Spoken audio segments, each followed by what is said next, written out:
Do you know how cruel the Japanese were? What they did in China can only be described as horrifying. After a dozen Japanese soldiers took turns assaulting a young girl, they hung her upside down, spread her legs, and used a large sword to cut her from her genitals, splitting her body in two. After a woman was assaulted by Japanese soldiers, they stuffed a string of firecrackers into her genitals and then set them off inside her. She died in excruciating pain, while those bastards laughed heartily. Young women, after being raped by Japanese soldiers, would have cotton soaked in gasoline stuffed into their genitals, which was then set on fire.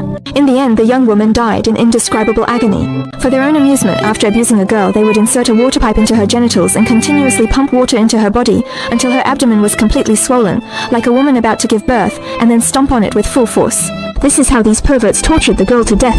From year to year, during this period, countless Chinese women were abused, tortured, and killed by them. During the 6-week Nanjing Massacre, more than 20,000 Chinese women were raped or gang-raped by the Japanese invaders, and very few of these women ultimately survived. After assaulting the women, they would usually kill them with a bayonet. Gradually, even rape and murder were no longer enough to satisfy their twisted pleasure. They often tortured their victims to death in various ways. Some innocent women, after being assaulted, had bamboo sticks, clubs, weeds, and other objects inserted into their genitals. Some even had glass bottles forced inside them, which were then smashed, leaving them to bleed endlessly until they died in agony. This young girl was assaulted by the Japanese invaders, and then died in agony after a carrying pole was forced into her genitals. Shamelessly, they forced the women to strip naked and pose in various ways so they could take photos as souvenirs. They herded the naked women through the city streets, parading them around. For the brutal Japanese invaders, killing and arson were merely the most basic forms of amusement. Not only did they take pleasure in raping and murdering women, but they also mutilated Chinese men by cutting off their genitals and eating them, believing superstitiously that this would enhance their virility. They also tied a man's genitals tightly with wire and dragged him around by it. The man was pulled through the streets until he was tortured to death. They also used various cruel and despicable methods to torture Chinese prisoners of war, such as hanging people up and lighting a fire underneath to slowly roast them to death, or dousing them in gasoline and setting them on fire.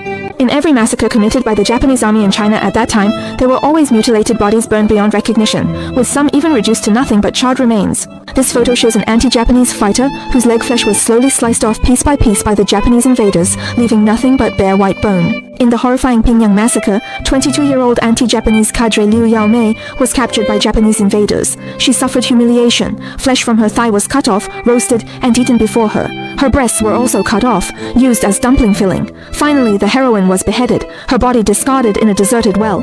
When recovered, only a thin layer of skin connected Liu Yaomei's head to her neck, and 2 gaping bowl-sized bloody holes were on her chest, a sight that brought tears and heartbreak to all.